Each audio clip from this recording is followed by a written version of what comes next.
സുരേഷ് ഗോപി നായകനായ JSK Janaki V versus state of Kerala എന്ന ചിത്രം ജൂലൈ 17 തിയേറ്ററുകളിലെത്തും. നടൻ സുരേഷ് ഗോപി തന്നെയാണ് ഇക്കാര്യം പുറത്തുവിട്ടത്. നേരത്തെ വലിയ വിവാദങ്ങൾക്കൊടുവിൽ ശനിയാഴ്ചയായിരുന്നു ചിത്രത്തിന് സെൻസർ ബോർഡിന്റെ പ്രദർശനാനുമതി ലഭിച്ചത്. 16+ സർട്ടിഫിക്കറ്റാണ് ചിത്രത്തിന് സെൻസർ ബോർഡ് നൽകിയിരിക്കുന്നത്. സെൻസർ ബോർഡ് നിർദ്ദേശങ്ങൾ പ്രകാരമുള്ള എഡിറ്റ് ചെയ്ത പതിപ്പാണ് സർട്ടിഫിക്കേഷനായി അയച്ചിരുന്നത്. കഥാപാത്രത്തിന്റെ പേരിനൊപ്പം ഇനീഷ്യൽ ചേർക്കണമെന്നും ചിത്രത്തിന്റെ അവസാന ഭാഗത്തെ ക്രോസ് വിസ്താരത്തിനിടെ ജാനകി എന്ന് ഉപയോഗിക്കുന്നത് ഒഴിവാക്കണമെന്നുമായിരുന്നു സെൻസർ ബോർഡിന്റെ ആവശ്യം.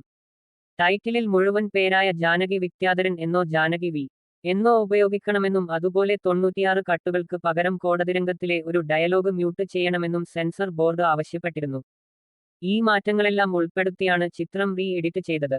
തുടർന്ന് വെള്ളിയാഴ്ച തന്നെ സെൻസർ ബോർഡ് ചിത്രം കണ്ടുവിലയിരുത്തി. ഇതിന് പിന്നാലെ ശനിയാഴ്ചയാണ് പ്രദർശനാനുമതി നൽകിയത്. ചിത്രത്തിന്റെ നിർമ്മാണത്തിന്റെ ഒരു ഘട്ടത്തിലും പ്രതീക്ഷിക്കാത്ത പ്രതിസന്ധിയാണ് പേരിനെച്ചൊല്ലി നേരിടേണ്ടിവന്നതെന്ന് ചിത്രത്തിന്റെ സംവിധായകൻ പ്രവീൺ നാരായണൻ നേരത്തെ വ്യക്തമാക്കിയിരുന്നു. കഥാപാത്രത്തിന്റെ പേര് ജാനകി വിദ്യാധരൻ പിള്ള എന്നതായതുകൊണ്ടാണ് ജാനകി വി എന്ന് ചേർക്കാൻ പറഞ്ഞത്.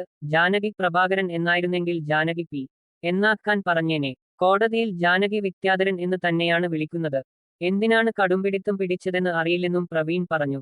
സുരേഷ് ഗോപിക്ക് പുറമെ അസ്കർ അലി, മാധവ് സുരേഷ് ഗോപി, ബൈജു സന്തോഷ്, ജയൻ ചേർത്തല, ജോയ് മാത്യു, അഭിലാഷ് രവീന്ദ്രൻ, രജിത് മേനോൻ, നിസ്താർ സേട്ട്, വൈഷ്ണവി രാജ്, മേധ പല്ലവി, കോട്ടയം രമേശ്, ദിലീപ്, ബാലാജി ശർമ്മ എന്നിവരാണ് ചിത്രത്തിലെ മറ്റു താരങ്ങൾ.